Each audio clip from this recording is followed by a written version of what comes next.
आम आदमी पार्टी की प्रवक्ता रीना गुप्ता जी हमारे साथ मौजूद हैं। संजय सिंह के घर के बाहर ये मौजूद हैं। ईडी की जो टीम है वो संजय सिंह के घर के अंदर मौजूद है। रीना जी से हम बात करेंगे। मैम, ईडी की जिस तरह से यहाँ पर रेड चल रही है, आप क्या कहना चाहेंगे? पहली प्रतिक्रिया। देखिए, कल ही संजय सिंह जी ने अडानी और सारे इश्यूज़ पे आवाज़ उठाई थी और उनको पूरा काफ़ी टाइम से ये लग रहा था कि क्योंकि जिस तरह से हम देख रहे हैं पूरे देश में कोई भी मोदी जी के खिलाफ बोलता है उसके घर रेड पड़ जाती है और उसी श्रृंखला में आज संजय सिंह जी के खिलाफ रेड पड़ी है। ईडी की चार्जशीट में आरोप ये है कि दिनेश अरोड़ा से इनकी मुलाकात हुई थी, जो बिजनेसमैन थे जिनके ऊपर आरोप था। एफआईआर दर्ज हुई और उसी के ज़रिए पार्टी फंड इकट्ठा किया गया था, तकरीबन 32 लाख रुपए। मुख्यमंत्री अरविंद केजरीवाल के घर पर मुलाकात हुई थी और उसी चेन कड़ियों को जोड़ने के लिए ईडी की टीम यहाँ पहुंची। देखिए, मैंने चार्जशीट नहीं देखी है पर मुझे पूरा 100% विश्वास है कि ये फालतू की रेड है, कोई सबूत नहीं है। पूरे दिन बैठे रहेंगे, कुछ नहीं मिलेगा क्योंकि संजय सिंह एकदम ऑनेस्ट एमपी हैं। उनका सिर्फ एक ही जिसे कहेंगे एक ही गलती है कि वो हमेशा सत्य के साथ खड़े रहते हैं, देश के गरीब लोगों की आवाज़ उठाते रहते हैं और मोदी जी इस बात से डरते हैं, इसीलिए आज उनके घर रेड पड़ी है। इंडिया अलायंस का गठबंधन हो चुका है 2024 को लेकर, तमाम पार्टियों ने कमर कस ली है। इंडिया अलायंस से क्या भारतीय जनता पार्टी या कहें कि एनडीए डर गई है, इस वजह से ये रेड विपक्षी पार्टियों में, जैसा कि आपका आरोप है, या अन्य पार्टियों का? आप देखिए, सारी रेड्स हमेशा विपक्ष के ऊपर पड़ती हैं। कल जो पत्रकार मोदी जी के खिलाफ लिख रहे थे, कल पत्रकारों के घर रेड पड़ी, आज संजय जी के घर रेड पड़ी है। सिर्फ विपक्ष नेताओं पे रेड पड़ती है और किसी पे तो रेड मैंने आज तक देखी नहीं। खुद संजय सिंह ने अडानी स्कैम के अब सबूत ईडी के सामने पेश करे, उनके अडानी के ऊपर तो कोई कार्रवाई नहीं हुई। आम आदमी पार्टी का अगला कदम क्या होगा इस रेड के बाद? आम आदमी पार्टी हमेशा से सत्य के साथ खड़ी रही है। हम सब अरविंद केजरीवाल के मजबूत सिपाही हैं। ऐसी रेड से कोई नहीं डरने वाला है। हमेशा से आम आदमी पार्टी ने कहा है कि इस देश में सत्य और गरीबों की आवाज़ हम उठाते रहेंगे और इससे कोई नहीं डरेगा। एक आखिरी सवाल, क्या जैसे मनीष सिसोदिया की गिरफ्तारी हुई, क्या आप लोगों को डर है कि संजय सिंह की भी गिरफ्तारी हो सकती है ईडी के द्वारा? मुझे नहीं लगता ऐसा कुछ होने वाला है क्योंकि कोई सबूत ही नहीं होगा। तो मेरा अभी भी विश्वास है कि इस देश में अभी भी कानून चलता है। अगर कुछ मिलेगा नहीं तो क्यों किसी की गिरफ्तारी होगी।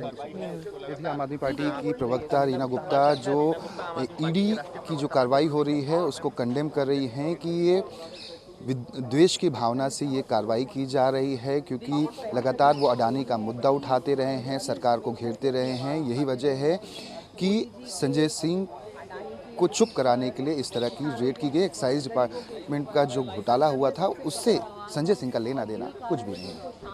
कैमरा मैन भारत राउत के साथ दीपक दुबे, न्यूज़ 24 दिल्ली। था या बिना आधार की, मैं कौन होता हूँ बताने वाला? I am not a part of ED. Sir, ये दूसरी बार छापेमारी हो रही है। अरे दूसरी बार आप कह रही हैं, यहाँ 50 बार छापेमारी हो रही है। किसी और दूसरे क्या? जी, संजय सिंह के कई करीबी भी हैं जिनको भी इस वक्त रडार में पूरा लिया गया है। ईडी इस वक्त उनके यहाँ भी छापेमारी को लेकर प्लानिंग। संजय एक पॉलिटिकल प्लेटफॉर्म पर है और मैं उनका पिता हूँ, गांव रहता हूँ, यहाँ रखता हूँ। हमको ये नहीं पता है कि किन किन लोगों पर छापे हुए, क्योंकि मुझे ईडी की इंक्वायरी से कोई मतलब ही नहीं है। मैंने अपने लिए प्रपोजल दिया है, मेरी जांच कर लीजिए। किस तरीके से देखते हैं आप मनीष सिसोदिया की गिरफ्तारी हुई थी शराब नीति घोटाला मामले में, उसी मामले में यहाँ पर जांच हो रही है, क्या आपको डर है कि संजय जी को भी गिरफ्तार किया जा सकता है? संजय सिंह को बिना प्रमाण के भी गिरफ्तार कर लिया जाए तो इस पिता को कोई तकलीफ नहीं होगी। Fact will come before the country later और सूनर। क्या अडानी का मुद्दा उठाया था इस वजह से? Why I should go? It is the subject of the discussion of a member of Rajya Sabha in the parliament on which issue he is going to speak. तो my father is needed to advise. Sir, ED की कितनी team अंदर है, आप लोग से क्या पूछ? अब हम तो ये भी नहीं बता सकते, ये कह सकता हूँ क्या? कोई ना हमसे कोई पूछता नहीं। Simply I requested should I go to the park. उनका ये सर अंकल जी आए आपके लॉकर का जो आपका ना, हमारे लाकर क्या हो रहा है, इनपुट वो लोग अंदर जाने क्या हो रहा है। आपके फोन और बाकी की चीजें आपसे ली गई? नहीं, हमारी फोन तो हमारे पास है, बाकी के लिए है। अच्छा जी।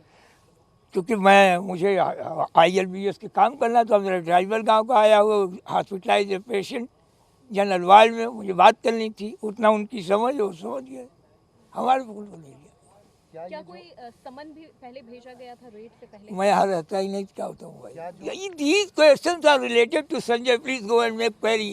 I never go to receive the postal services of Sanjay. Sir क्या ये जो इंडिया अलायंस बना है, सारी विपक्षी पार्टियां एक आ रही हैं 2024 लोकसभा चुनाव को लेकर, क्या उसके मद्देनजर ये मुखर होकर बोलते रहे हैं? क्या इनकी आवाज को दबाने के लिए ऐसा किया जाए? अब इसको तो गवर्नमेंट ऑफ इंडिया बता सकती है कि किसके मुखर क्या जवाब सवाल कर रहे हैं, क्या नजरिया है। यह है कि घबराहट उनको है इंडिया अलायंस से, ये कह सकता हूँ। Thank you. Thank you. आम आदमी पार्टी के राज्यसभा सांसद संजय सिंह के घर में ईडी की टीम पहुंची हुई है, रेड कर रही है। उनके पिताजी हमारे साथ मौजूद हैं, जो घर के बाहरी हिस्से में मौजूद हैं। आपसे जानना चाहेंगे, ईडी की टीम कितने बजे पहुंची? आपने ही क्या दरवाज़ा खोला और क्या कुछ आपको बताया गया है? और मेरी आदत है रोज़ाना की, मैं सुबह की चाय पी करके चला आता हूँ पार्क में। मैं बैठा हुआ था, कुछ गाड़ियों से एक 10-15 आदमियों की आई, उसमें कुछ फोर्स, उसमें कुछ सिविल ड्रेस में थे। जब दरवाज़ा खटखटाने गए तो मैं यहाँ से उठ के बाहर गया। कहा आप लोग कौन? अपना परिचय नहीं दिया। हमने कहा कि आप नहीं दे पा रहे हैं, कोई बात, मैं संजय सिंह का पिता हूँ, आप बताएं अपनी तकलीफ। वो लेट नाइट आए हैं, किसी काम से आए हो तो बताएं। उसमें से एक यंग शेफ था, उसने कहा चलिए खोलिए। हमने कहा you cannot give follow to him, आप ये कर सकते हैं जगा दीजिए, दैट्स ऑल राइट। देर से लड़का आया है, सो रहा है, तो अपने टाइम पर नौकर भी सो रहे थे, अंदर ले जाकर उन लोगों को बैठा लिया।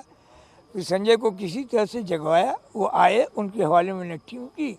उनसे मैंने कहा कि क्या मैं बाहर बैठ सकता हूँ या मेरी मोबाइल चाहिए तो ले लीजिए। कहने अंकल जी आप बाहर बैठिए, बस इतनी सी कहानी है। अंदर क्या हुआ क्या नहीं हुआ अभी तो मैं गया भी नहीं। जिस तरह के आरोप लगाए जा रहे हैं ईडी की चार्जशीट में संजय जी पर, आप क्या कहना चाहेंगे? क्या उन्हें फंसाने की कोशिश की जा रही है या इंडिया अलायंस का गठबंधन हुआ है इस वजह से, या फिर वो अडानी का मुद्दा उठाते हैं इस वजह से उनके ज़ुबान को दबाने की कोशिश की जा रही है? आपको संभवतः क्या लगा? यह आज जो है आरोप लगाया जा रहा है, मैं थोड़ा आपको और रिलेट कर दूं। उत्तर प्रदेश में कई थानों में राजद्रोह का मुकदमा, और यह बात हिंदुस्तान के किसी भी नागरिक के गले नहीं उतर रही थी कि संजय सिंह राजद्रोह का काम कर सकते हैं। कि इनकी जबान का तो कोई परमिट है ही नहीं है, क्या बोल सकते हैं वो कर सकते हैं। और आदमी अगर गलती किया होगा तो पकड़ा जाएगा। मैं भी कह रहा हूँ संजय से गलती हुई होगी, पकड़े जाए, I have got no objection. और नहीं गलती की है तब फिर मैं मानहान का मुकदमा बाद में दायर करूँगा, when situation will favour, being a father. ये तमाशा हो गया है, जिसके खिलाफ कोई सबूत न पाओ, पूरी इंक्वायरी सेटअप लिए हुए हैं और 9-9 10-10 महीना उसके बाल बच्चे अपने हस्बैंड के, अपने पिता के बगैर रह जाए। कैसा लगता है आप लोगों को भाई? आप लोग तो इस लोकतंत्र के चौथे स्तंभ में, आप लोगों को भी सोचना चाहिए। ये नौकरी अलग है, लेकिन कहीं तो कुछ सबूत मिले ना भाई। Thank you. ये थे संजय सिंह के पिताजी, जो बता रहे थे कि किस तरह से द्वेष की भावना से ये कार्रवाई की जा रही है। अगर संजय सिंह दोषी हैं, सबूत मिलते हैं तो उनके ऊपर कार्रवाई हो, लेकिन अगर दोषी नहीं हैं तो ये मानहानि का मुकदमा भी दर्ज कराएंगे। कैमरामैन भारत राउत के साथ दीपक दुबे, न्यूज़ 24 दिल्ली।